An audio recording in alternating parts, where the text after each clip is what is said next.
الحمد لله نحمده ونستعينه ونستغفره ونؤمن به ونتوكل عليه ونعوذ بالله من شرور أنفسنا ومن سيئات أعمالنا من يهد الله فلا مضل له ومن يضلل فلا هادي له أشهد أن لا إله إلا الله وحده لا شريك له وأشهد أن سيدنا ونبينا ومولانا محمدا عبده ورسوله أرسله ربه بالحق بشيرا ونذيرا وداعيا إلى الله بإذنه وسراجا منيرا صلى الله تعالى عليه وعلى آله وصحبه وبارك وسلم تسليما كثيرا أما بعد فقد قال ربنا جل في علاه إنما وليكم الله ورسوله والذين آمنوا الذين يقيمون الصلاة ويؤتون الزكاة وهم راكعون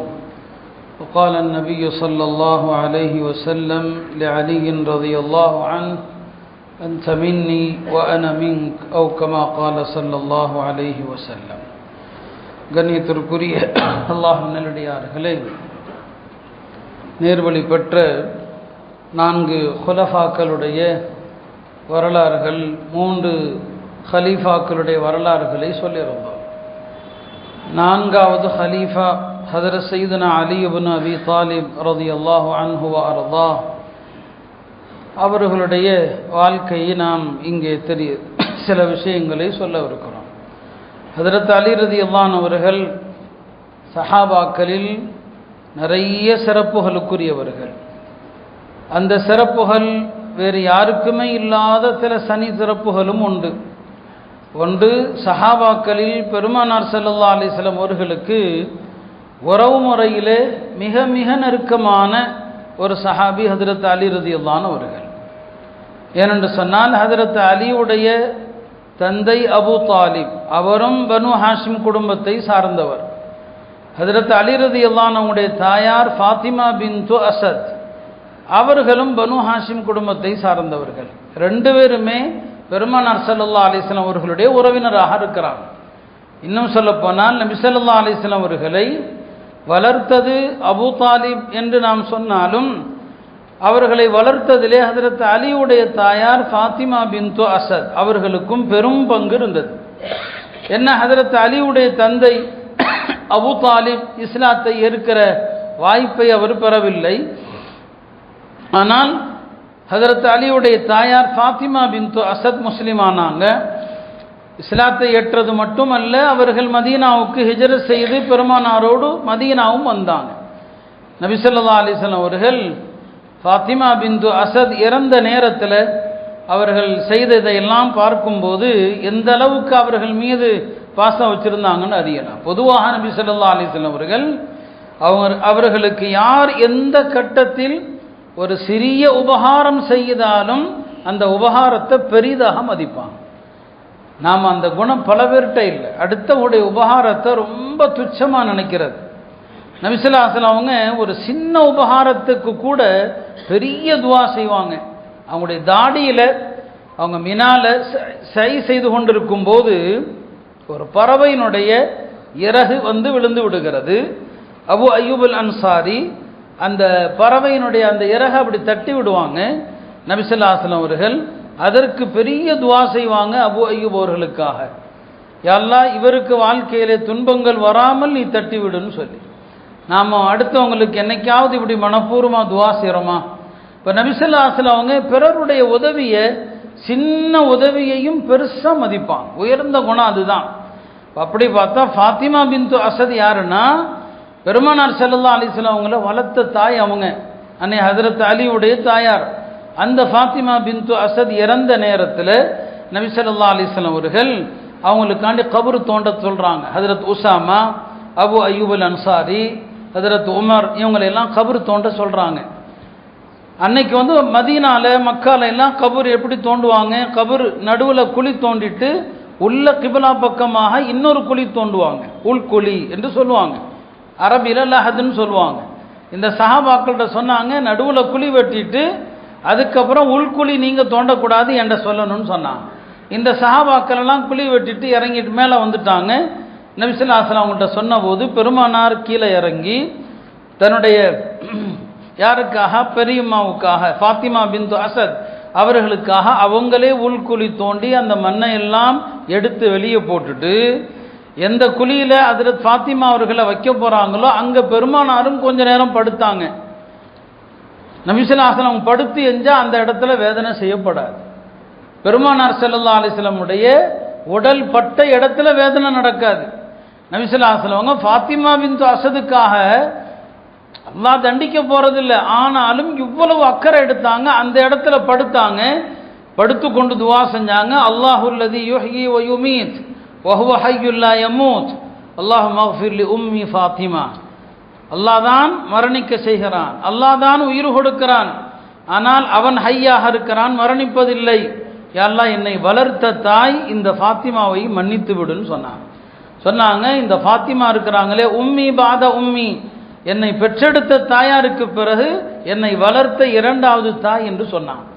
எவ்வளவு தூரம் ஒருவருடைய உபகாரத்தை புகழ முடியுமோ சந்தர்ப்பம் கிடைக்கும் போது பெருமானார் ஸல்லல்லாஹு அலைஹி வஸல்லம் அவர்கள் அவ்வளவு புகழ்வாங்க. சரிங்களா? அப்போ கபரில் இறங்கி படுக்கிறாங்க, அந்த அம்மாவுக்காக துவா செய்கிறாங்க. தன்னுடைய மேனியில் அணிந்திருந்த ஆடையை கலற்றி அதில் கஃபன் செய்ய சொல்கிறாங்க. ஃபாத்திமா பின்து அசத, என்னுடைய ஆடையில் கஃபன் செஞ்சு அதுக்கு மேலே வேற துணி போடுங்க. வேற துணி போட்டு என்ன செய்கிறாங்க, உள்ளே இறக்கும்போது அல்லாஹ் அந்த அம்மாவுக்கு உயர்ந்த அந்தஸ்தை கொடுக்கணுங்கிறதுக்காக வேண்டி நபி ஸல்லல்லாஹு அலைஹி வஸல்லம் சொல்கிறாங்க, அல்லாஹ் இவங்க தான் பசியாக இருந்தாலும் எனக்கு உணவு கொடுத்தாங்க, தனக்கு மேல் மிச்சமான ஆடைகள் இல்லாவிட்டாலும் சரி எனக்கு ஆடை கொடுத்தாங்க. அப்போ சிறுபிராயத்தில் என்னை வளர்த்து ஆளாக்கிய பெரிய தாய் இவங்க என்று அல்லாஹ்விடத்தில் அந்த அம்மாவுடைய எல்லா சிறப்புகளையும் சொல்கிறாங்க. நாம் இன்னைக்கு நம்மை வளர்த்து ஆளாக்கிய பெற்ற தாய் தந்தையை கூட அப்படி சொல்கிறதே இல்லை, இல்லையா? உண்மையாக சொல்லப்போனால் ஒவ்வொரு பிள்ளையும் தன் தாயோ தந்தையோ இறந்தால் அந்த மண்ணறைக்கு அருகில் நின்று இதை சொல்லணும், நான் பசியோடு இருந்தபோது எனக்கு பாலூட்டினார்கள், இல்லையா? நான் சிறுபிராயத்தில் இருந்தபோது என் தந்தை எனக்காக உழைத்தாங்க. மற்ற அம்மாவுடைய உழைப்பில் அவங்களுடைய வேர்வையில் தானே நாம் வந்தோம். ஆனால் இன்றைக்கு நாம் இவ்வளவு நன்றி கெட்டவர்களாக இருக்கிறோம். நபி ஸல்லல்லாஹு அலைஹி வஸல்லம் அவங்க தன்னை வளர்த்து ஆளாக்கிய அந்த தாயை பற்றி அவ்வளவு சொல்கிறாங்க. ஆக நாம் ஹஜ்ரத் அலி ரலியல்லாஹு சிறப்பை சொல்ல வந்தோம். ஹஜ்ரத் அலி நபி ஸல்லல்லாஹு அலைஹி வஸல்லம் அவர்களுக்கு அவ்வளவு நெருங்கிய உறவினராக இருக்கிறாங்க. பெருமானாரை வளர்த்தது ஹஜ்ரத் அலியுடைய தாய் தான். இந்த பக்கம் பார்த்தீங்கன்னா ஒரு முறை மக்கால கடுமையான பஞ்சம் வருது, ரொம்ப கஷ்டம் பொருளாதார ரீதியாக. அப்போ அபூ தாலிப் இருக்கிறாங்களே, அலி ரலியல்லாஹு அன்ஹுடைய தந்தை அபூ தாலிப், அவருக்கு நிறைய குழந்தைகள், அவர் ரொம்ப சிரமப்படுறார். அப்போ நபிசிலாக வளர்ந்து ஆளாயிட்டாங்க, நபித்துவம் எல்லாம் அப்போது கிடைக்கல. இப்போ அவங்க பெருமானார் ஸல்லல்லாஹு அலைஹி வஸல்லம் அவங்க தன்னுடைய இன்னொரு சச்சா அப்பாஸிடம் வர்றாங்க, வந்து சொல்கிறாங்க, அபூ தாலிப் நிறைய குழந்தைகள் உள்ளவராக இருக்கிறார், ரொம்ப சிரமப்படுறார், வாங்க நீங்கள் ஒரு குழந்தை எடுத்துக்க, நான் ஒரு குழந்தை எடுத்துக்கிறேன், நம்ம ரெண்டு பேரும் அவருடைய பிள்ளைகளில் சிலரை வளர்ப்போம் வாங்கன்னு சொல்கிறாங்க. அப்பாஸும் சரி வாங்க போகலான்னு சொல்கிறாங்க. ஹஜ்ரத் அப்பாஸ் ரலியல்லாஹு அன்ஹு அவர்களும் நபி ஸல்லல்லாஹு அலைஹி வஸல்லம் அவங்களும் அபூ தாலிப்கிட்ட போய், உங்களுக்கு சிரமமாக இருக்குது, உங்கள் பிள்ளைங்களில் யாராவது ஒரு பிள்ளை நாங்கள் வளர்த்துக்கிறோன்னு சொல்லி. அப்போ அவர் சொன்னார், யாரை வேணாலும் எடுத்துக்கங்க, அவருக்கு ரொம்ப செல்ல பிள்ளை அகீலுன்னு ஒருத்தர், அகீல் இப்னு அபீ தாலிப், ஹஜ்ரத் அலியுடைய சகோதரர், அகீலை மட்டும் எடுத்துடாதீங்க, அவரை விட்டுட்டு யாரை வேணாலும் எடுத்துக்கங்கன்ட்டார். ஹஜ்ரத் அப்பாஸ் அவர்கள் ஜாஃபர் இப்னு அபீ தாலிப் எடுத்துக்கிட்டாங்க. பெருமானார் ஸல்லல்லாஹு அலைஹி வஸல்லம் அவர்கள் ஹஜ்ரத் அலி ரலியல்லாஹு அன்ஹு அவர்கள் எடுத்துக்கிட்டாங்க. அலி ரலியல்லாஹு அன்ஹு அவர்கள் சிறுபிராயத்தில் வளர்ந்ததே பெருமானாருடைய வீட்டில் தான். நபி ஸல்லல்லாஹு அலைஹி வஸல்லம் அவங்க ஹதீஜா ரலியல்லாஹு அன்ஹாவுடைய பராமரிப்பில் தான் ஹஜ்ரத் அலி ரலியல்லாஹு அன்ஹு அவர்கள் வளர்ந்து வர்றாங்க. அப்போ சின்ன வயசில் பெருமானாரை வளர்த்தது ஹஜ்ரத் அலியுடைய தாயார்னு சொன்னால், நபி ஸல்லல்லாஹு அலைஹி வஸல்லம் அவர்கள் ஹஜ்ரத் அலியையே என்ன செஞ்சாங்க, தன்னுடைய பொறுப்பில் தான் என்ன செஞ்சாங்க, வளர்த்தாங்க. ஆக இத்தகைய மகத்தான சிறப்பு. அப்படியான பெருமானார் ஸல்லல்லாஹு அலைஹி வஸல்லம் அவங்களுக்கு முதல் வஹி வருகிற போது வீட்டில் உள்ள ஹதீஜா அம்மையார் ஈமான் கொண்டது போல ஹஜ்ரத் அலியும் ஈமான் கொண்டுட்டாங்க. அதனால ஹஜ்ரத் அலி முதல்ல ஈமான் கொண்டாங்களா, அபூபக்கர் தான் ஈமான் கொண்டாங்களா அப்படிங்கிற சர்ச்சை தேவையே இல்லை. முதல்ல வீட்டுக்கு வருது, வீட்டில் உள்ள முதல்ல நம்பிட்டாங்க எல்லாரும், ஹதீஜா நம்பினாங்க, ஹஜ்ரத் அலியும் சின்ன பிள்ளையில முஸ்லீம் ஆயிட்டாரு. வெளியில் உள்ளவர்கள் முதல்ல பெருமானார் நபிங்கிற தகவல் வந்தபோது ஹஜ்ரத் அபூபக்கர் ஈமான் கொண்டாங்க. எனவே இந்த தகவல்களில் எந்த விதமான முரண்பாடுகளும் கிடையாது. ரசூல் ஸல்லல்லாஹு அலைஹி வஸல்லம் வீட்டில் தான் அலி ரலியல்லாஹு இருக்கிறாங்க. எங்கே போனாலும் பெருமானார் ஸல்லல்லாஹு அலைஹி வஸல்லம் அவர்களோடு ஹஜ்ரத் அலியும் கூட செல்வாங்க. ஹஜ்ரத் அலி பெருமானார் செய்கிறதை எல்லாம் செய்வாங்க. இப்போ ஃபர்லான தொழுகை கடமையானது மேராஜுடைய இரவுல, அதற்கு முன்னாலேயும் நபி ஸல்லல்லாஹு அலைஹி வஸல்லம் நஃபிலான தொழுகை தொழுது கொண்டு தான் இருக்கிறாங்க. ஒரு நாள் ஹஜ்ரத் அலி ரலியல்லாஹு அவங்களை அழைத்து கொண்டு ஒரு மலை கணவாய்க்கு போயிட்டாங்க. நபி ஸல்லல்லாஹு அலைஹி வஸல்லம் போய் 2 பேரும் தொழுகிறாங்க. அந்த இடத்துக்கு அபூ தாலிப் வர்றார். அப்போ 2 பேரும் தொழுதுட்டு இருக்கிறாங்க. தொழுது முடித்த பிறகு கேட்குறாங்க, நீங்கள் 2 பேரும் என்ன செய்கிறீங்க? சரி, நல்லதாகத்தான் தெரியுது, நீங்கள் செய்கிறதெல்லாம் நல்லதாகத்தான் தெரியுது. தன்னுடைய மகன் ஹஜ்ரத் அலிட்டையும் சொல்கிறாரு, இதோ இந்த முஹம்மது ஸல்லல்லாஹு அலைஹி வஸல்லம் அவர்கள் என்ன சொல்கிறாரோ நீ அதை உறுதியாக படுத்திக்கொள். மகனுக்கு சொல்கிறாரு, ஆனால் தான் எடுத்துக்கல. அந்த நேரத்தில் அவர் அபூ தாலிப் ஒரு வார்த்தை சொன்னார். சில பேர் சொல்கிறாங்க, அவருக்கு அல்லாஹ் இஸ்லாம் ஈமானுடைய பாக்கியத்தை கொடுக்காம போனதுக்கு இந்த வார்த்தை கூட காரணமாக இருக்கலாம். என்ன சொன்னார்? நீங்கள் 2 பேரும் நல்லதாம்பா செய்கிறீங்க, ஆனாலும் நீங்கள் சஜதா செய்கிறீங்க, என்னுடைய பிட்டம் என்னுடைய தலைக்கு மேல் வருவதை நான் விரும்பவில்லைன்னாரு. லா தாலு இஸ்தி அலா ராசி அபத. சஜதால நம்முடைய பிட்டம் மேலே வந்துடுது, தலை கீழே போயிடுது இல்லையா? சஜதால தலை கீழே வைக்கிறீங்க, பிட்டம் என்ன மேலே தூக்கி இருக்குது, இது எனக்கு பிடிக்கலன்ட்டார். இந்த மாதிரி என்னுடைய தலை கீழாகவும் பிட்டம் மேலே உயர்வது இருக்கு இல்லையா, அது எனக்கு பிடிக்கலன்ட்டார். அப்போ சஜதாவை கொஞ்சம் அப்படியே இலக்காரமாக சொல்லிட்டாரு. அதனால என்னவோ பெருமானாருக்கு அவ்வளவு நெருக்கமாக இருந்தும் நபி ஸல்லல்லாஹு அலைஹி வஸல்லம் அவங்களுக்கு அவ்வளவு உபகாரம் செஞ்சும் கூட அந்த சஜதாவை லேசா அவர் ஒரு மாதிரி பேசினதுனால ஈமானுடைய தௌஃபீக் கிடைக்கல. அதே மாதிரி தான் ஞாபகம் வச்சுக்கோங்க, ஈமான் பறிபோயிடும். தீனுடைய எந்த விஷயத்தை கேலி செஞ்சாலும் இருக்கிற ஈமான் போயிடும். ஒரு தொழுகையோ ஒரு தொப்பியையோ ஒரு தாடியையோ பல நேரங்களில் நாம் அப்படி பேசிடுறோம் விளையாட்டாக. எதையும் மார்க்க சம்பந்தப்பட்ட எதையும், மார்க்க ஞானத்தை, மார்க்க கல்வியை, மார்க்க அறிஞர்களை இழிவாக பேசுவதனால் ஈமான் பறிபோயிடும் பல நேரங்களில். அல்லாஹ் பாதுகாக்க வேண்டும்.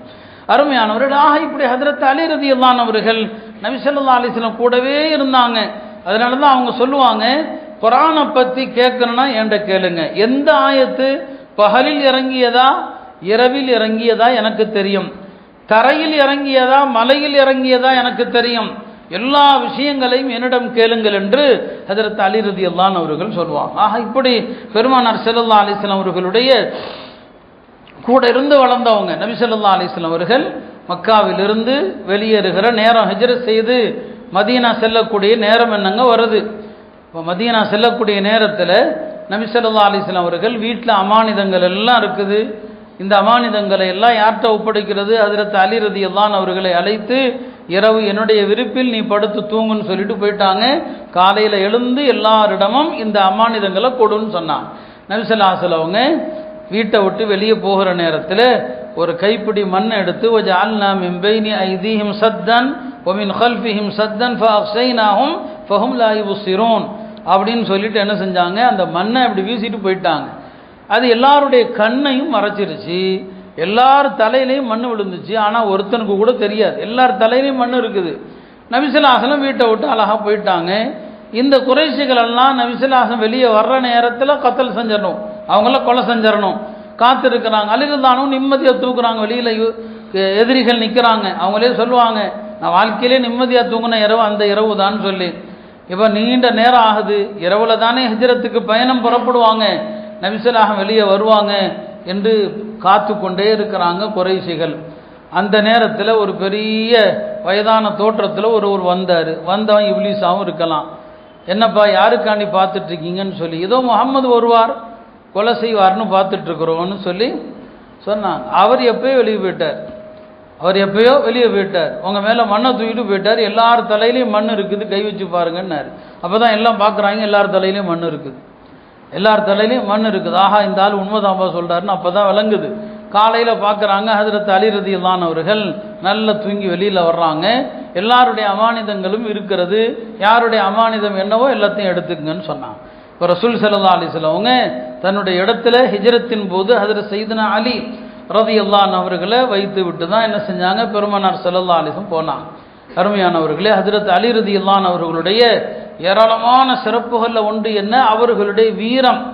அவங்களுடைய வீரத்தை பற்றி சொல்லுவாங்க, லா ஃபதா இல்லா அலி வலா சைஃப இல்லா துல் ஃபிகார். வீரம் என்றால் வீரர் என்றால் அலிதான், வால் என்றால் அவருடைய வால் துல்ஃபிகார் தான் அப்படின்னு சொல்லுவாங்க.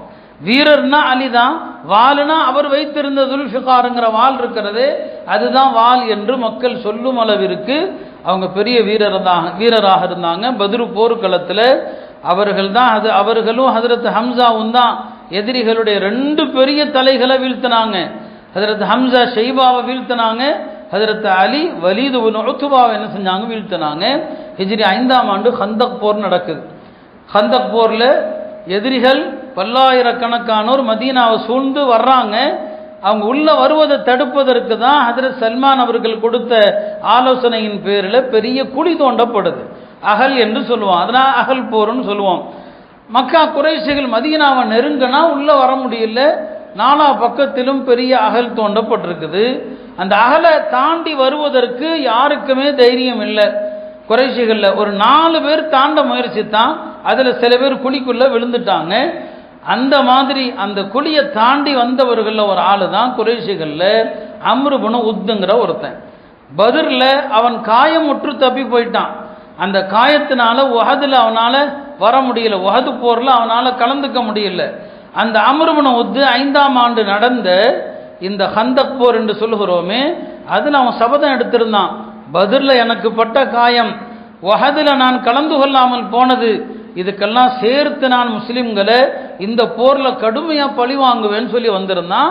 அவன் அரபுகளில் பெரிய வீரன். அம்ரு இப்னு உத்துனாலே அவனை ஃபாரிசுல் அரபுகளுடைய வீரன் அப்படின்னு சொல்லுவாங்க. இந்த அம்ரு இப்னு உத்து அந்த குழியை தாண்டி அந்த பக்கம் முஸ்லிம்கள் இருக்கிற இடத்துக்கு வந்துட்டான். இப்போ நபி ஸல்லல்லாஹு அலைஹி வஸல்லம் கேட்குறாங்க, அம்ரு இப்னு உத்து தாண்டி வந்துட்டான், அவனுடைய வீரம் எல்லாருக்கும் தெரியும், அவனோட உங்களில் யார் சண்டை போடுவதுன்னு கேட்டாங்க. ஹஜ்ரத் அலி உடனே கையை தூக்குனாங்க, நான் சண்டை போடுறேன். நபி ஸல்லல்லாஹு அலைஹி வஸல்லம் திருப்பியும் கேட்டாங்க, அம்ரு இப்னு உத்தோடு யார் சண்டை போடுறது? ஹஜ்ரத் அலி நான் சண்டை போடுறேன்னாங்க. 3 முறையும் ஹஜ்ரத் அலி தான் கையை தூக்குனாங்க. சரி போங்க தான். இப்போ ஹஜ்ரத் அலி ரலியல்லாஹு அன்ஹு அவர்கள் வர்றாங்க அம்ரு இப்னு உத்துக்கு முன்னால். அம்ரு இப்னு உத்து சற்று ஆணவத்தோடு கேட்குறான், தெரியும் யாருன்னு தெரியும், ஹஜ்ரத் அலி நான் தான் அலி இப்னு அபி தாலிப் என்று சொல்லிட்டு அம்ரு இப்னு உத்துக்கு சொன்னாங்க, ஹஜ்ரத் அலி 3 வாய்ப்பு கொடுக்குறேன், இந்த 3ல் 1 தேர்வு செய் அப்படின்னு சொன்னான். அம்ரு இப்னு உத்து கேட்டான், என்னப்பா சொல்லு? முதலாவது வாய்ப்பு என்ன? கலிமா சொல்லி முஸ்லீம் ஆயிருன்னா. சஹாபாக்கள் எப்போவுமே முதல்ல அதுக்கு தான் கூப்பிடுவாங்க, உன்னை கொல்றது நோக்கம் இல்லைப்பா, கலிமா சொல்லி முஸ்லீம் ஆயிடுன்னு சொல்லி. அவன் சொன்னான், நான் எதுக்கு முஸ்லீம் ஆகணும், உங்களை எதிர்த்து தான் நான் வந்திருக்கிறேன், உங்களை எல்லாம் வாய்ப்பு கிடைத்தா எத்தனை பேரை கொல்ல முடியுமோ கொல்ல வந்திருக்கிறேன், நான் முஸ்லீம் ஆக மாட்டேன்னு சொல்லி. ஹஜ்ரத் அலி 2வதா சொன்னாங்க, சரி அப்படி ஆனால் மக்காவுக்கு ஓடி போயிருன்னாங்க. மக்காவுக்கு ஓடி போயிரு. அவனுக்கு சரியான கோபம், நான் ஓடி போகிறதா, நான் ஓடி போனால் அரபு பெண்கள் எல்லாம் அம்ரு இப்னு உத்து போர்க்களத்திலிருந்து ஓடி வந்து விட்டான் என்று கேவலமாக பேசுவதற்கா, இதெல்லாம் ஹஜ்ரத் அலி அவனை கோபப்படுத்துவதற்கே பேசுகிறாங்க. அது முடியாது, நடக்காது. 3வது என்னன்னு கேட்டான். ஹஜ்ரத் அலி சொன்னாங்க, 3வது ஒன்றும் இல்லை, நாம் 2 பேரும் சண்டை போட்டு நான் உன்னை வீழ்த்த போகிறேன்னு சொல்லி. அவனுக்கு சரியான கோபம், என்னோடு மோதி வீழ்த்த போகிறாயா? மோதலுக்கு வந்தான், ஒரே தாக்குதலில் அவனை வெட்டி வீழ்த்துறான். ஹஜ்ரத் அலி ரலியல்லாஹு அன்ஹு அவர்களுடைய வீரம் இப்படி பல்வேறு இடங்களில் நாங்கள் தெரிந்தது. ஹஜ்ரத் பெருமானார் ஸல்லல்லாஹு அலைஹி வஸல்லம் ஹந்தக், அதாவது 7ஆம் ஆண்டு நடந்த ஹைபர் போர், ஹைபர் கோட்டையை முஸ்லிம்கள் முற்றுகையிட்டு நிற்கிறாங்க. பல நாட்கள் ஒன்றும் செய்ய முடியல. அப்போ ஒரு நாள் நபி ஸல்லல்லாஹு அலைஹி வஸல்லம் சொன்னாங்க, நாளை நான் ஒருவரிடத்தில் இந்த கொடியை நான் கொடுப்பேன். அவர் யாருன்னா அல்லாஹ்வை நேசிப்பவர், அவனுடைய ரசூலை நேசிப்பவர். அல்லாஹ்வும் அவரை நேசிக்கிறான், ரசூலும் அவரை நேசிக்கிறார்கள் அப்படின்னு முதல் நாள் சொல்லிட்டாங்க. அது யாருன்னு பேரை சொல்லலை. அடுத்த நாள் காலையில் எல்லாருமே எதிர்பார்க்குறாங்க, யாரு கையில் கொடியை கொடுக்க போகிறாங்களோ அந்த வாக்கியம் யாருக்கோ தெரியல. அதில் துமர் சொன்னாங்க, நான் அது வரைக்கும் தலைமைத்துவத்தை ஆசைப்பட்டதில்லை, ஆனால் அன்னைக்கு மட்டும் அந்த கொடி எனக்கு கிடைக்காதான்னு ஆசைப்பட்டேன்னு சொன்னாங்க. காலையில் எழுந்ததும் நபி ஸல்லல்லாஹு அலைஹி வஸல்லம் அவர்கள் அலியை கூப்பிடுங்கன்னு சொன்னாங்க. போனால் மக்கள் எல்லாம் ஹஜ்ரத் அலி ரலியல்லாஹு அன்ஹு போனாங்க, உங்களை நபி ஸல்லல்லாஹு கூப்பிட்றாங்க, கடுமையான கண்வலியில் அவதிப்படுறாங்க. ஹஜ்ரத் அலி நபி ஸல்லல்லாஹு அலைஹி வஸல்லம் அவங்கள்ட்ட அழைத்து வரப்பட்டாங்க. ரொம்ப கண்வலின்னு சொன்னாங்க. ரசூல் ஸல்லல்லாஹு அலைஹி வஸல்லம் அவங்களுடைய கண்ணில் தன்னுடைய உமிழ் நீரை உமிழ்ந்தாங்க. ஹஜ்ரத் அலி சொன்னாங்க, அதுக்கு பிறகு எனக்கு கண்வலி வாழ்க்கையில் வந்ததே கிடையாது, அதான் கடைசி கண்வலி. அவங்க கையில் என்ன செஞ்சாங்க, கொடியை கொடுத்தாங்க. பெருமானார் ஸல்லல்லாஹு அலைஹி வஸல்லம் அந்த அளவுக்கு அவங்கள உயர்த்தினாங்க. அந்த போரில் அவர்களால் அல்லாஹ் வெற்றியை கொடுத்தான். ஒரு முறை சில சஹாபாக்கள் அவங்களுக்கும் ஹஜ்ரத் அலி ரலியல்லாஹு அன்ஹு அவர்களுக்கும் கொஞ்சம் மனக்கசப்பு, சில பிரச்சனைகள்ல யமனுக்கு ஒரே நேரத்தில் பெருமானார் பல தோழர்களை அனுப்புனாங்க. எல்லாருக்கும் ஹஜ்ரத் அலி ரலியல்லாஹு அன்ஹு தான் அமீர், அவங்களுக்கும் மற்ற சில தோழர்களும் கொஞ்சம் மனக்கசப்பு. ரசூல் ஸல்லல்லாஹு அலைஹி வஸல்லம் ஹஜ்ஜுக்கு வந்த நேரத்தில் இந்த தோழர்கள் எல்லாம் பெருமானார் ஸல்லல்லாஹு அலைஹி வஸல்லம் அவங்கள்ட்ட வந்து அலி அப்படி செஞ்சாரு, அலி இப்படி செஞ்சாருன்னு சொல்லி குறை சொல்றாங்க. நபி ஸல்லல்லாஹு அலைஹி வஸல்லம் எல்லாத்தையும் கேட்டுக்கிட்டாங்க. ஹஜ்ஜை முடிச்சு திரும்பி வருகிற போது மக்காவுக்கும் மதீனாவுக்கும் மத்தியில் ஒரு இடம், அந்த இடத்துல எல்லா சஹாபாக்களையும் கூப்பிட்டுனாங்க. கூப்பிட்டு சொன்னாங்க, பாருங்க என்னிடம் எல்லாரும் ஹஜ்ரத் அலியை வந்து குறை சொல்றாங்க, இப்போ சொல்றேன் கேளுங்க. மன் குந்து மௌலாஹு ஃபஅலியுன் மௌலா, நான் யாருக்கு நண்பனாக இருக்கிறேனோ அவருக்கு அலியும் நண்பராகத்தான் இருக்க வேண்டும். யா அல்லாஹ், அலியை நேசிப்பவரை நீயும் நேசிப்பாயாக, அலியை பகைத்துக் கொள்பவரை நீயும் பகைத்துக் கொள்வாயாக என்று நபி ஸல்லல்லாஹு அலைஹி வஸல்லம் அந்த இடத்துல துஆ செஞ்சாங்க. அருமையானவர்களே, இப்படி ஹஜ்ரத் சையதுனா அலி ரலியல்லாஹு அன்ஹு அவர்களுடைய மகத்தான பல்வேறு சிறப்புகள் இருக்கிறது. எல்லா போர்லையும் கலந்து கொண்டாங்க. தபூக் போருக்கு மட்டும் பெருமானார் அவங்கள அழைத்துட்டு போகல, நபியை அழைச்சிட்டு போகல. அவங்கள என்ன, ஒவ்வொரு போருக்கு செல்லும் போதும் பெருமானார் ஸல்லல்லாஹு அலைஹி வஸல்லம் பழக்கம் என்ன, மதீனால யாரையாவது தன்னுடைய பகரமா வச்சுட்டு போவாங்க. தபூக்குக்கு செல்ற நேரத்தில் ஹஜ்ரத் அலி ரலியல்லாஹு அன்ஹு அவர்களை வச்சுட்டு போறாங்க. ஹஜ்ரத் அலிக்கு கொஞ்சம் கவலையா இருக்குது. ஏன்னா போருக்கு போயிட்டா பொதுவா மதீனால யார் தென்படுவாங்க, அதாவது முனாஃபிக்குகள் பெண்கள் தான் இருப்பாங்க. என்னடா முனாஃபிக்குகள் பெண்களோடு என்ன விட்டுட்டு போறாங்களே, பெருமானார்ட்ட வந்து கேட்குறாங்க, யாரை சொல்லதா என்ன போய் நீங்கள் விட்டுட்டு போறீங்களேன்னு சொல்லி. இப்போ ஹஜ்ரத் பெருமானார் சொன்னாங்க, என்ன அலி இப்படி கேட்குறீங்க, மூசா அலைஹிஸ்ஸலாம் தௌராத்துக்கு வாங்க செல்கிற நேரத்தில், துர்சினாய் மலைக்கு போகிற நேரத்தில் தன்னுடைய பிரதிநிதியாக யாரை விட்டுட்டு போனாங்க, ஹாரூனை விட்டுட்டு போனாங்க. நீர் ஹாரூனுடைய இடத்தில் இருக்கிறீர். அமா தருல்லா மின்னி அந்த கூன பிமன்சிலத்தி ஹாரூன் அமி மூசா, மூசாவுக்கு ஹாரூன் எப்படியோ அப்படி எனக்கு நீ என்று நபி ஸல்லல்லாஹு அலைஹி வஸல்லம் சொன்னார். அருமையானவர்களே, பெருமானார் ஸல்லல்லாஹு அலைஹி வஸல்லம் அவர்கள் தன்னுடைய அன்பு மகளார், தன்னுடைய சதை துண்டு என்று சொன்ன அந்த ஃபாத்திமா ரலியல்லாஹு அன்ஹா அவர்களை யாரெல்லாம் மணக்க ஆசைப்படுறாங்க, எத்தனையோ பேர் பெண் கேட்டு வர்றாங்க, அவங்கள மனம் முடிக்கலாம் என்று ஆசைப்படுறாங்க. ஹஜ்ரத் அலிக்கும் மனதில் எண்ணம் இருந்துச்சு, ஆனாலும் வெளிப்படுத்த முடியல, அவங்கள்ட்ட ஒன்றுமே இல்லை. ஆரம்ப காலத்தில் அவங்க சாதாரண ஏழையாகத்தான் இருக்கிறாங்க, ரசூல் ஸல்லல்லாஹு அலைஹி வஸல்லம் பராமரிப்பில் தான் இருக்கிறாங்க. பெருமானார் ஸல்லல்லாஹு அலைஹி வஸல்லம் அவர்கள் எல்லாருடைய விருப்பத்தையும் புறக்கணிச்சாங்க. ஹஜ்ரத் அலி ரலியல்லாஹு அன்ஹு அவர்களுக்கு தான் தன்னுடைய மகளை மனமுடித்து கொடுத்தாங்க. வரலாற்றில் எழுதுறாங்க, பெருமானார் ஸல்லல்லாஹு அலைஹி வஸல்லம் அவர்கள் மிக மிக சந்தோஷமாக இருந்த தருணங்களில் ஒன்று ஃபாத்திமாவுடைய நிக்காஹுடைய நாள். ரொம்ப சந்தோஷமா இருந்தாங்க ஃபாத்திமா ரலியல்லாஹு அன்ஹுடைய நிக்காஹுடைய நாளில். ஃபாத்திமாவுடைய நிக்காஹில் வந்து யாரெல்லாம் கலந்தாங்களோ அவங்களுக்கெல்லாம் துவா செஞ்சாங்க. ஃபாத்திமா ரலியல்லாஹு அன்ஹா அவங்கள அனுப்பணும், யார்கிட்ட, ஹஜ்ரத் அலி இடத்துல அனுப்பணும். இந்த அனுப்பக்கூடிய இடத்துல இப்போ நாம பெண்ணை மாப்பிள்ளை வீட்டுக்கு அனுப்புகிறோம் இல்லையா, அந்த மாதிரி அனுப்புகிற நேரத்தில் ஹஜ்ரத் அலி வீட்டுக்கு அனுப்பும்போது அங்கே சில பெண்கள் வந்திருக்கிறாங்க. அதில் ஒரு பெண்மணி அஸ்மா பின்து உமைஸ், அவங்க ஜாஃபர் இப்னு அபி தாலிபுடைய ஹஜ்ரத் அலியுடைய சகோதரர் மனைவி. நபி ஸல்லல்லாஹு அலைஹி வஸல்லம் கேட்குறாங்க, நீ யாருமான்னு கேட்குறாங்க. நான் அஸ்மா தான் வந்திருக்கிறேன். அஸ்மா பின்து உமைஸான்னு கேட்குறாங்க. ஆமாம் அஸ்மா பின்து உமைஸ். என் மகள் ஃபாத்திமாவை அனுப்ப வந்திருக்கீங்களா? ஆமாம் உங்கள் மகள் ஃபாத்திமாவை அனுப்ப தான் வந்திருக்கிறேன். அஸ்மா சொல்கிறாங்க, உடனே பெருமானார் எனக்கான துவா செஞ்சான், உடனே எனக்காக துவா செஞ்சான். அந்த அளவுக்கு ரசூல் ஸல்லல்லாஹு அலைஹி வஸல்லம் அவர்கள் ஃபாத்திமா ரலியல்லாஹு அன்ஹாவுடைய நிக்காஹில், திருமணத்தில் அவ்வளோ மகிழ்ச்சி. பெருமானாருடைய மகிழ்ச்சியை பார்த்த எல்லா சஹாபாக்களும், நபி இவ்வளோ மகிழ்ச்சியாக இருக்கிறாங்களே, அதனால அலி பாவம் அவர்கிட்ட ஒன்றும் இல்லை, அவர் ஏழை, இந்த விருந்தில் இந்த நிக்காஹில் வலிமா விருந்தை நாம பொறுப்பெடுத்துக்குவோம். அப்போ சாத் ரலியல்லாஹு அன்ஹு அவர்கள் சொன்னாங்க, இந்த வலிமா விருந்துக்கு ஒரு ஆடு வாங்குறது என் பொறுப்புன்ட்டான், ஒரு ஆடு நான் வாங்கிக்கிறேன்ட்டான். வலிமாவுக்கு மற்றவங்களும் செலவு பண்ணலாம், நான் பொறுப்பெடுத்துக்கிறேன்ட்டாங்க. சில அன்சாரி சஹாபாக்கள், நாங்கள் எல்லாம் ரொட்டி சுடுவதற்கு தேவையான சோளத்தில் செய்யப்பட்ட சோள மாவு, ரொட்டிக்கு நாங்கள் பொறுப்புன்னு சொன்னாங்க. அப்போ சில அன்சாரிகள் ரொட்டிக்கு பொறுப்பெடுக்க, சாத் ரலியல்லாஹு அன்ஹு அவர்கள் ஆடு வாங்க பொறுப்பெடுக்க, ரொட்டி ஆடு இறைச்சி வலிமாவும் என்னங்க சிறப்பாக பரிமாறப்படுது. அன்னை ஃபாத்திமா ரலியல்லாஹு அன்ஹா அவர்களை அனுப்புகிற நேரம் வருது. நபி ஸல்லல்லாஹு அலைஹி வஸல்லம் அவர்கள் ஃபாத்திமாவுக்கு கொடுத்த சீதனம் என்ன தெரியுமா? ஒரு கம்பளி, ஒரு தோல் பாத்திரம், புல் நிரப்பப்பட்ட தலகாணி. இதுதான் அவங்க கொடுத்த சீதனம். ஒரு கம்பளி போர்வை கொடுத்தாங்க, ஒரு தோல் பாத்திரம், புல் நிரப்பப்பட்ட தலையினையே கொடுத்தாங்க. இரவுல ஹஜ்ரத் அலிகிட்ட சொன்னாங்க, என் மகளிடம் செல்வதற்கு முன்னால என்னிடம் வந்து விட்டு போன்னு சொன்னாங்க. ஹஜ்ரத் அலியும் பெருமானார் ஸல்லல்லாஹு அலைஹி வஸல்லம் அவங்கள்ட்ட வந்தாங்க. நபி ஸல்லல்லாஹு அலைஹி வஸல்லம் அவங்க ஒது செய்து அந்த ஒதுவுடைய தண்ணீரை ஹஜ்ரத் அலி ரலியல்லாஹு அன்ஹு அவர்கள் மீது ஊற்றி, அல்லாஹும்ம பாரிக் லஹுமா வ பாரிக் அலைஹிமா வஜ்மா பைனஹுமா ஃபில் கைர் என்று துவா செய்து இப்போ நீ போன்னு சொன்னாங்க. மறுநாள் காலையில் ஃபாத்திமா ரலியல்லாஹு அன்ஹாட்ட கேட்டாங்க, என்னம்மா உன் கணவர் எப்படின்னு சொல்லி. ஃபாத்திமா விளையாட்டாக சொன்னாங்க, அவருக்கு என்ன கொஞ்சம் தொந்தி இருக்குது, நல்ல கண்ணு பெருசாக இருக்குதுன்னு சொன்னாங்க. பெருமானார் சொன்னாங்க, அவர் யார் தெரியுமா? ல அக்தமுஹும் இஸ்லாமன், நான் உனக்கு நிக்கா செய்து கொடுத்த மாப்பிள்ளை ஆரம்பத்தில் இஸ்லாத்தை ஏற்றவர். வ அக்ஸருஹும் இல்மன், என் தோழர்களில் அதிக இல்முடையவர். வ அஅலமுஹும் ஹில்மன், என் தோழர்களில் ரொம்ப சகிப்புத்தன்மை உடையவர். இல்லையா? மகளே குறை சொன்னா கூட நாம கணவனை பற்றி, அவரை என்னங்க மருமகனை பற்றி நல்லா தான் சொல்லணும். அப்படிதான் என்னங்க தம்பதிகளை இணைக்கணும். பெருமானார் சொன்னாங்க, அவர் யார் தெரியுமா? ஆரம்பத்தில் இஸ்லாத்துக்கு வந்தவர், என் தோழர்களில் அதிக இல்முடையவர், அதிக சகிப்புத்தன்மை. ஹஜ்ரத் அலி மாதிரி யாருக்குங்க சகிப்புத்தன்மை வரும்?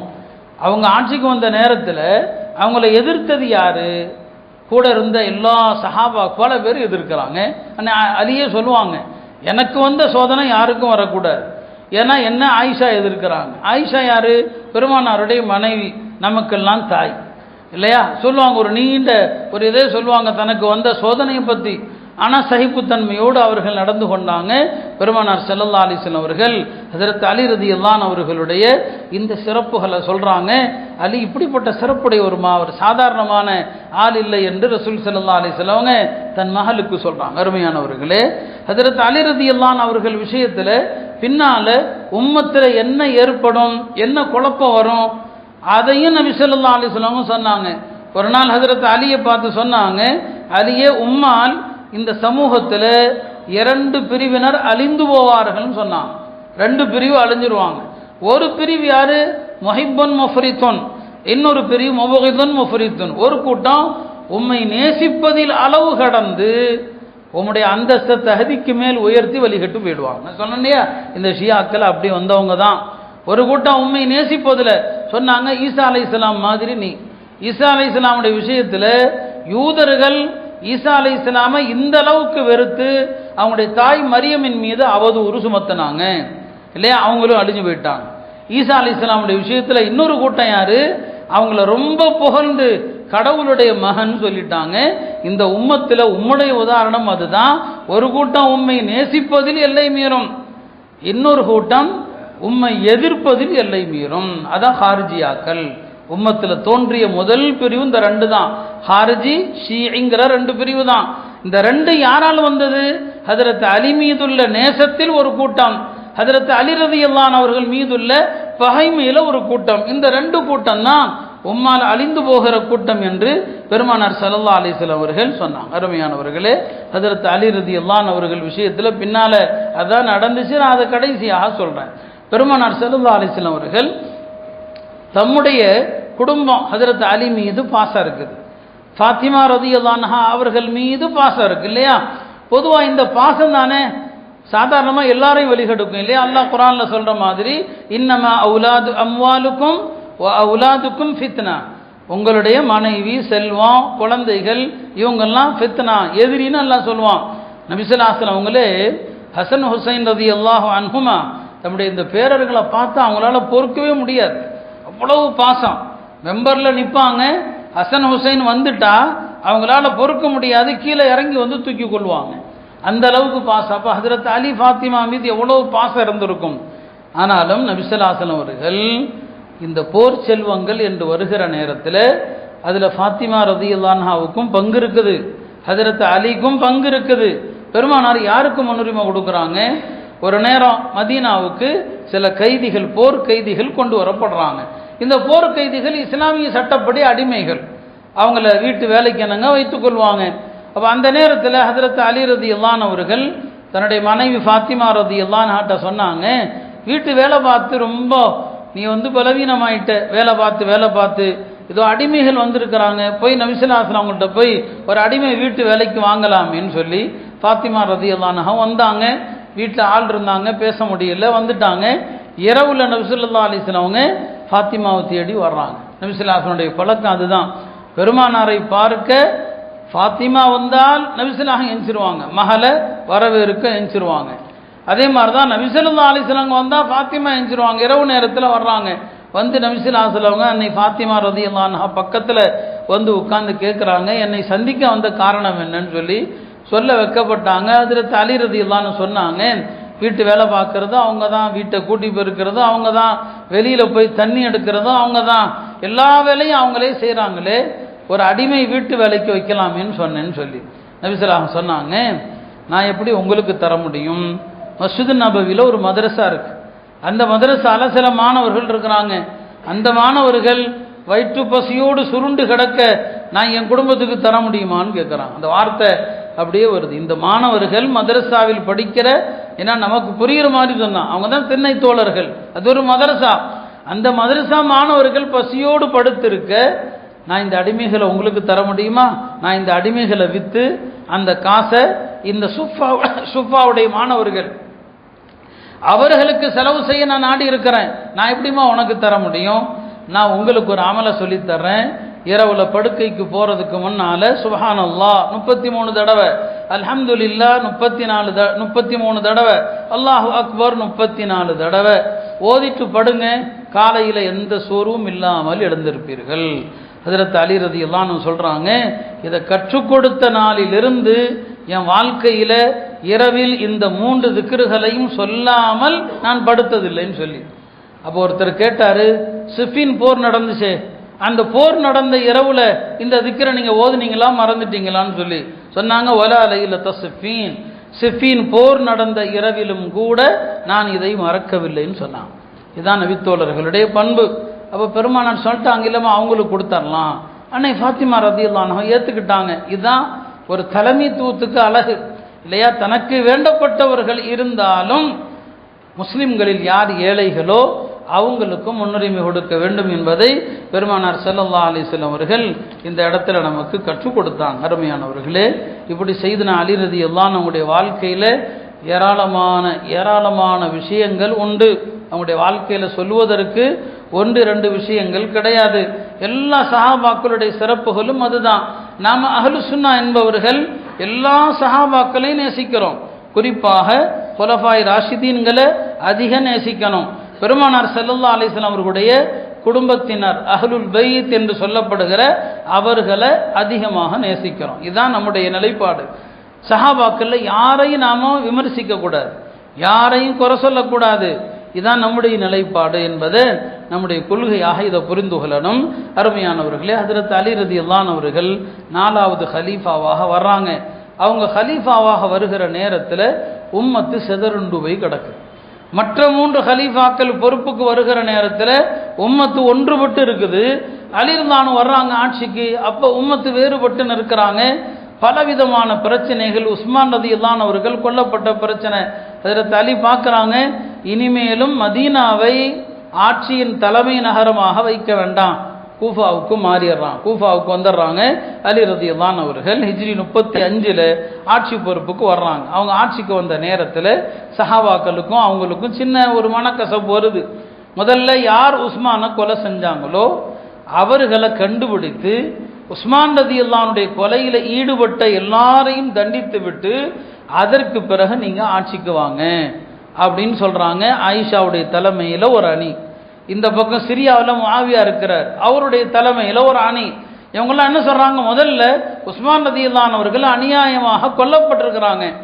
இந்த கொல்லப்புக்கு யாரெல்லாம் இதுல பங்கெடுத்தாங்களோ அவங்கள முதல்ல என்ன செய்வோம், தண்டிப்போம்னு சொல்றாங்க. ஹஜ்ரத் அலி சொல்றாங்க, ஒரு ஆட்சியாளர் இல்லாமல் முஸ்லிம்கள் இருக்கக்கூடாது. பெருமானாருடைய வழிகாட்டுதலும் அதுதான்.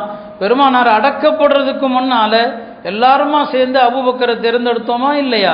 ஒரு ஆட்சியாளர் கண்டிப்பா முதல்ல இருக்கணும். நீங்க எல்லாரும் முதல்ல எனக்கு பையத்து செய்யுங்க, எல்லாரும் என்னுடைய ஆட்சி தலைமை ஏற்றுக்கொள்ளுங்க, அதுக்கப்புறம் நம்ம எல்லாரும் சேர்ந்து ஹஜ்ரத் உஸ்மானை என்ன செய்யலாம், அவங்கள கொலை செஞ்சவங்களை கண்டுபிடிச்சி தண்டிக்கலாம். இது அங்கே கருத்து வேறுபாடு.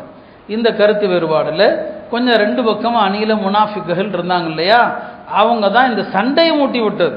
சஹாபாக்கள் சண்டையை விரும்பல, அன்னை ஆயிஷா சண்டையை விரும்பல, அலிர்லானும் சண்டையை விரும்பல. ஆனாலும் அன்னை ஆயிஷாவுடைய அணிக்கும் ஹஜரத் அலியுடைய அணிக்கும் ஜமல்ங்கிற ஒரு போர் நடந்துருச்சு. ஹஜரத் ஆயிஷா ரலியல்லாஹு அன்ஹா அந்த போருக்கு பிறகு மதீனா வந்ததிலிருந்து தன்னுடைய மரணம் வரை அதை நினைத்து நினைத்து அழுதாங்க. இப்படி என்னை ஒரு அநியாயமான ஒரு சண்டையில கொண்டு போய் திணித்து விட்டார்களே.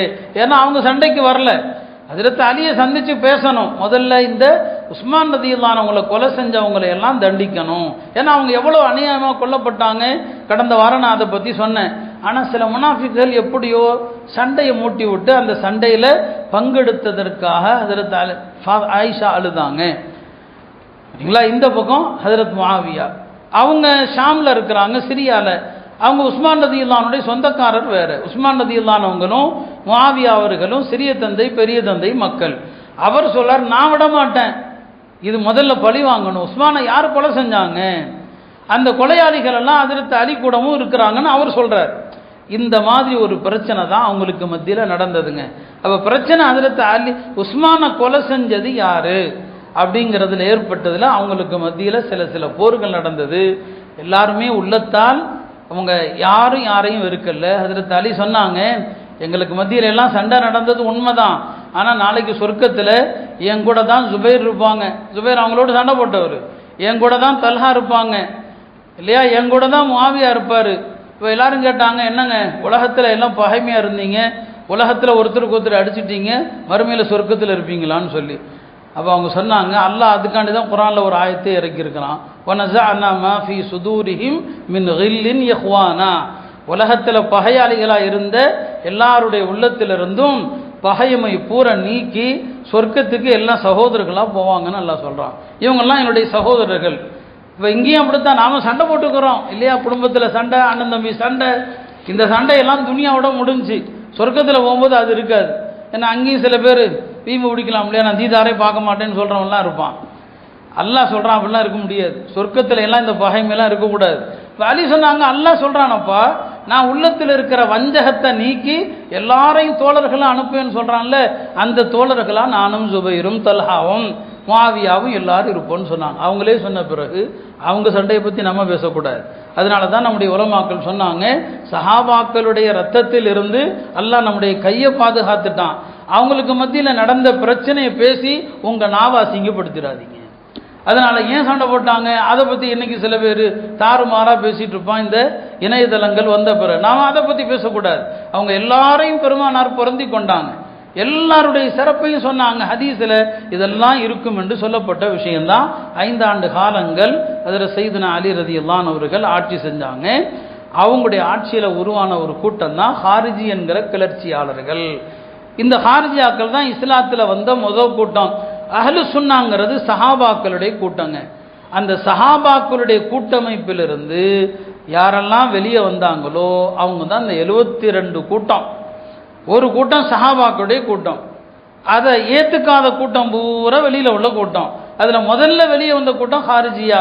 அது ஒரு நீண்ட கதை, ஒரு வரலாறு சொல்லணும். இந்த ஹாரிஜியாக்கள் ஹஜரத் அலியும் ஏற்றுக்கல்ல, முஆவியாவையும் ஏற்றுக்கல்ல, உஸ்மான் அல்லாஹ்வையும் ஏற்றுக்கல்ல. எல்லாரும் காஃபிர்னா ரொம்ப தீவிர போக்குங்க. மார்க்கத்தில் ரொம்ப தீவிர போக்கும் ஆகாது. அந்த தீவிர போக்குடையவர்கள் தான் இந்த ஹாரிஜியாக்கள். ரொம்ப தீவிரமானவர்கள், எல்லாரையும் எதிர்த்தாங்க. இந்த ஹாரிஜியாக்கள் எல்லாம் என்ன பண்ணாங்க, இந்த ஆளுக அலி வழிகட்டவர், முஆவியா வழிகட்டவர், அம்ர் இப்னு ஆஸ் வழிகட்டவர், இந்த 3 பேரையும் என்ன செய்யணும், போட்டு தள்ளணும் அப்படின்னு என்ன செய்கிறாங்கன்னா மக்கால உட்காந்து கூட்டம் போடுறாங்க. மக்கா புனித இடம். மக்கால உட்காந்து யாரை கொல்றதுக்கு, சஹாபாக்களை, புனிதமான தோழர்களை. இப்போ இந்த 3 ஆளுகளையும் கொல்லணுங்க. கொல்றதுக்கு யார் பொறுப்பெடுக்கிறது? அப்துர் ரஹ்மான் இப்னு முல்ஜம் அவன் சொன்னா அலியை கொல்ற பொறுப்பு என்னுடையதுன்னு சொன்னான். பர்குபின் அப்துல்லாங்கிறவன் சொன்னான் முஆவியாவை கொல்றது என் பொறுப்புன்னு சொன்னான். அம்ர் இப்னு பக்ருங்கிறவன் சொன்னான் அம்ர் இப்னு ஆஸை கொல்றது என் பொறுப்புன்னு சொன்னான். சரிப்பா, மக்கால உட்காந்து உறுதி எடுத்திருக்கிறோம். எல்லாரும் இந்த 3 பேர் எங்கே இருக்கிறாங்க? ஹஜரத் அலி கூஃபால, முஆவியா ஷாமில், அம்ர் இப்னு ஆஸ் மிஸ்ரில். எல்லாம் நேராக அங்கே போகிறீங்க, உங்களுடைய வேலையை கச்சிதமாக முடிக்கிறீங்கன்னு சொல்லி அங்கேருந்து பிரிகிறாங்க. ரசூல் ஸல்லல்லாஹு அலைஹி வஸல்லம் இதெல்லாம் நடக்கும்னு சொன்னாங்க. ஒரு நாள் ஹஜரத் அலி ரலியல்லாஹு அவர்கள் நோய்வாய்ப்பட்டிருக்கிற நேரத்தில் ஒரு ஆள் சந்திக்க வருவார். வந்தவர் சொல்லுவார், இவ்வளோ கடுமையான நோயாக இருக்குது, இதில் மௌத்தா போயிருவீங்களோன்னு சொல்லி. நான் இதிலலாம் மௌத்தா போக மாட்டேன்ப்பா, நான் எப்படி மௌத்தாவே நபி சொன்னாங்களோ அப்படி தான் மௌத்தா போவேன். நபி ஸல்லல்லாஹு அலைஹி வஸல்லம் என்னுடைய நெற்றியினுடைய 2 ஓரத்தையும் காட்டி, இங்கே ஒரு இந்த இடத்துல உமக்கு ஒரு தாக்குதல் விழும், இந்த ஓரத்தில் ஒரு தாக்குதல் விழும், இந்த உம்மத்தில் உம்மை கொல்லக்கூடியவன் தான் ஆக கேடுகட்ட துர்பாக்கியசாலின்னு சொன்னான். எப்படி சமூது கூட்டத்தில் ஒட்டகத்தை அறுத்தவன் எப்படி மோசமானவனோ, என் உம்மத்தில் உம்மை கொல்ல போகிறவன் தான் மோசமானவன். நபி சொல்லியிருக்க, நான் இந்த நோயிலெல்லாம் மூத்தா போக மாட்டேன்னு சொல்லிட்டான். இதெல்லாம் நடக்குன்னு சொன்னாங்க. இந்த 3 பேரும் சபதம் எடுத்துக்கொண்டு வர்றாங்க. ரமதான் மாதத்தில் தான் இந்த 3 பேரையும் கொல்ல திட்டமிடப்படுது. ஃபஜ்ருக்கு வரும்போது கொல்லணும், அதான் திட்டம். முஆவியா தாக்குற நேரத்தில் தப்பிச்சிடுறாங்க. முஆவியா அவங்க தாக்கிட்டாங்க, ஒரு வெட்டு அவருக்கு பின்னால் விழுந்துருது, ஆனால் அவர் ஓடிடுறார். அம்ர் இப்னுல் ஆஸ் அன்னைக்கு காலையில் அவர் ஃபஜ்ருக்கு வரல, அவர் இடத்துல இன்னொருத்தனை கொண்டுட்டான் வந்தவன், அம்ர் இப்னுல் ஆஸ் என்று நினைத்து. அலி ரலியல்லாஹு அவர்கள் ஃபஜ்ருக்கு வரும்போது பொதுவாக ஹலீஃபாக்கள் சத்தம் போட்டுட்டே வருவாங்க, அஸ்ஸலா அஸ்ஸலான்னு சொல்லி, தொழுக எல்லாம் எஞ்சிங்கன்னு சொல்லி. அவன் அலியுடைய குரல் இது. அப்துர் ரஹ்மான் இப்னு முல்ஜம் என்கிற ஒரு துர்பாக்கியசாலி, அவன் தான் ஹஜ்ரத் சையதுனா அலி ரலியல்லாஹு அவர்களை கொலை செய்கிறான். ரமதானில் அவங்க கொல்லப்படுறாங்க. கொல்லப்பட்டு அவங்க குற்றுயிராக இருக்கிற நேரத்தில் தன் பிள்ளைகளை எல்லாம் வைத்து ஒரு நீண்ட வசியத்து செய்கிறான். அல்லாஹ்வுடைய வேதத்தை பற்றி பிடியுங்கள், பெருமானாருடைய வழிமுறையை பற்றி பிடியுங்கள் என்று ஒரு நீண்ட வசியத்து. நான் அதை இப்போ சொன்னால் நேரமாயிடும், பெரிதொரு சந்தர்ப்பத்தில் சொல்கிறேன். ஆக இப்படித்தான் இந்த குலஃபாக்கள் இந்த உம்மத்துக்காக வாழ்ந்து எல்லாருமே ஷஹீதாக்கப்பட்டான். இந்த உலகத்தை விட்டு பிரிகிற நேரத்தில் எல்லாருமே அல்லாஹ்வுடைய தீனுக்காக ஷஹீதானாங்க. அநியாயக்காரர்களை மன்னிக்க சொன்னாங்க, அவங்கள தண்டிக்காதீங்க, அவங்கள மன்னிச்சிருங்க. ஆக இந்த உம்மத்துடைய பெரிய துர்பாக்கியசாலி யார்னா இந்த ஹஜ்ரத் சையதுனா அலி ரலியல்லாஹு அவர்களை கொலை செய்த அப்துர் ரஹ்மான் இப்னு முல்ஜம் என்பவன் தான். ஆக சையதுனா அலி ரலியல்லாஹு அவர்கள் பெருமானார் ஸல்லல்லாஹு அலைஹி வஸல்லம் மருமகன், குர்ஆன் ஹதீஸுடைய நுணுக்கங்களை நுட்பங்களை அறிந்த ஒரு பெரிய ஞானி இந்த உம்மத்தில் அவங்க தான். எல்லாம் அல்ல அல்லாஹ் எல்லா சஹாபா பெருமக்களையும் நேசிக்கிற நன்மக்களாக நம்மை ஆக்குவானாக. அருமையானவர்களே, ஒரு செய்தியை சொல்லிடுறேன், நீண்ட நேரமாகிவிட்டது, ரொம்ப நேரம் உங்களை சோதிக்க விரும்பல. சமீப காலங்களில் நிறைய பேர் குழப்பம் ஏற்படுத்துகிறான். கியாமத்துடைய பல அடையாளங்கள் பெருமானார் சொல்லியிருக்கிறான். அந்த அடையாளங்கள் எல்லாம் எப்படி நடக்கும் என்பதை உலமாக்கள் விவரித்திருக்கிறான். அந்த அடையாளங்களில் ஒன்று ஈசா அலைஹிஸ்ஸலாம் வரும்போது மஹதியும் வருவாங்க. மஹதி யார் எல்லாத்தையும் சொன்னாங்க. என்னுடைய மகள் ஃபாத்திமாவுடைய வழித்தோன்றல், ஹஜ்ரத் இமாம் ஹசனுடைய வழித்தோன்றல், அவருடைய பெயரும் என்னுடைய பெயரும் ஒத்திருக்கும், அவருடைய தந்தையின் பெயர் என் தந்தையருடைய பெயர் ஒத்திருக்கும், எல்லாத்தையும் சொன்னாங்க. அவர் வருகிற போது முஸ்லிம்கள் எல்லாருக்குமே தெரிஞ்சு போயிடும் இவர் தான் மஹதி. அதில் 2 கருத்து இருக்காது. இவர் தான் மஹதிங்கிறதுல 2 கருத்து இருக்காது. அவர் மக்கால தான் வெளிப்படுவார் அந்த மஹதி. அவர் அல்லாஹ் ஒரே இரவில் தயார் பண்ணிடுவான். முஸ்லிம்கள் எல்லாரும் ஒரு மனதாக அவர்கிட்ட பையத்து செய்வாங்க. ஈசா அலைஹிஸ்ஸலாமுடைய வருகையின் நோக்கம் ஒன்று இருக்குது, மஹதி அலைஹிஸ்ஸலாமுடைய வருகையின் நோக்கம் ஒன்று இருக்குது. சரிங்களா? அது நான் விரிவாக அதுக்குள்ளே போனால் நிறைய அதை பற்றி சொல்லணும். இப்போ என்னன்னா, கியாமத்துக்கு முன்னால் உண்மையாக ஒரு மஹதி வரவிருக்கிறாங்க. அப்பப்போ சில பேர் நான் தான் மஹதின்னு கிளம்பிடுவாங்க, நான் தான் மஹதின்னு. இப்போ சென்னையில் ஒருத்தன் ஒரு யாக்கூப்னு சொல்லி பாக்கியாத்தில் ஓதுனவன் திடீர்னு நான் தான் மஹதியாக வரப்போகிறவன், எனக்கு ஒரு கனவு வந்துச்சு அப்படின்னு சொல்லி நிறைய பேர் இந்த கனவை வச்சே உம்மத்தை என்ன செய்வாங்க, வழி கெடுப்பாங்க. கனவை வச்சு என்ன செய்கிறது, வழி கெடுக்கிறது. மிர்சா குலாம் அஹ்மத் காதியான் இருக்கிறானே, அவனும் முதல்ல தன்னை மஹதின்னு சொன்னான், அப்புறம் நான் தான் ஈசான்னு சொன்னான், அப்புறம் நான் நபின்னு சொன்னான். இது கடைசி எங்கே போய் நிற்பான் தெரியுங்களா? இவன் நானும் நபியுமா கடைசியில் அங்கே தான் நிற்பான். இந்த மஹதின்னு சொல்கிறதே என்னன்னா அங்கே தான். இதெல்லாம் எப்படி வருது? நான் ஒன்றை சொல்வேன், யாரும் தவறாக நினைக்கக்கூடாது. நான் தரீகாக்களுக்கு எதிரானவன் அல்ல, எல்லா பெரியார்களிடத்திலும் நானும் பையத்தானவன் தான், இல்லையா? ஆனால் ஒரு காலத்தில் இருந்த பெரியார்கள், ஹஜ்ரத் இமாம் ஜுனைத், ஹஜ்ரத் இமாம் முஹியுத்தீன் அப்துல் காதிர் ஜீலானி, ஹாஜா முஈனுத்தீன் சிஷ்தி, அஹமத் கபீர் ரிஃபாயி, இவங்களெல்லாம் அவங்களுடைய தோழர்களை எப்படி உருவாக்குனாங்க, இவங்க வாழ்க்கை எப்படி இருந்துச்சு. கொஞ்சம் இந்த மாதிரி மஹதின்லாம் சொல்கிறதுக்கு இன்னைக்குள்ள தரீகாக்களும் ஒரு காரணமாயிடும். ரொம்ப விளம்பர விரும்பிகளாக போயிட்டாங்க இன்றைக்கு இருக்கிற தரீகாவுடைய தலைவர்கள், ரொம்ப விளம்பர விரும்பிகளாக போயிட்டாங்க. நான் இன்னும் சொல்கிறேன், நான் எதிரானவன் அல்ல. ஒரு காலத்து நம்ம ஷேக் கமாலுத்தீன் ஆரணி பாவா இருந்தாங்க ரஹ்மத்துல்லாஹி அலைஹி, அவங்க எப்படி இருந்தாங்க யோசிச்சு பாருங்க. அவங்க இந்த மாதிரி விளம்பரங்களை எல்லாம் விரும்பியிருப்பாங்களா? யோசிச்சு பாருங்க. இன்னைக்கு உள்ளவங்க ரொம்ப விளம்பரத்தையும் தம்மை புகழ்வதையும் விரும்புகிறாங்க. ரொம்ப தொண்டர்கள் சேர்ந்து அவங்க கையை காலை முத்தமிட்டு அளவுக்கு அதிகமாக மதிக்கும் போது, ஈசா அலைஹிஸ்ஸலாம் அளவுக்கு அதிகமாக மதித்ததுனால வந்தது தான் அவங்கள கடவுள் என்று கடவுளுடைய குமாரன்னு சொன்னாங்க. அலி ரலியல்லாஹு அவங்கள ரொம்ப புகழ்ந்து தான் ஷியா வந்தாங்க. இவரும் தரீகால உள்ள ஆளு தான். இந்த தரீகால கொஞ்சம் கூட்டம் சேரும் போது இந்த மாதிரிலாம் ஒரு எண்ணம், நான் மஹதியா இருப்பேனோ அப்படின்னு வந்துடுது. எனவே தான் சொல்கிறேன், இந்த காலத்தில் உள்ள இந்த தரீகால இருக்கிறவங்களும் சரி, ஷேகுமார்களும் விளம்பரத்தை விரும்பாதீங்க. அன்னைக்கு ஒரு மாணவர் என்கிட்ட காட்டினார், ஈது மீலாதுன்னு காட்டினார். நான் ஈது மீலாதுன்னா வடநாட்டில் ரசூல் ஸல்லல்லாஹு அலைஹி வஸல்லம் அடுத்த ரபியுல் அவ்வல் வருது, அவங்க பிறந்த தினத்தை ஈது மீலாதுன்னு சொல்லுவாங்க. என்னடா ரபியுல் அவ்வல் வரலையே, அதுக்குள்ளே என்னப்பா ஈது மீலாதுன்னு பார்த்தா ஒரு ஷேகை காட்டுறாங்க. நான் யார் அவர்லாம் சொல்ல மாட்டேன். அவருடைய உட்கார்ந்துருக்கிறாரு, அவர் மேலே பூ விழுது, அவருடைய பிறந்த நாள் கொண்டாட்டமா.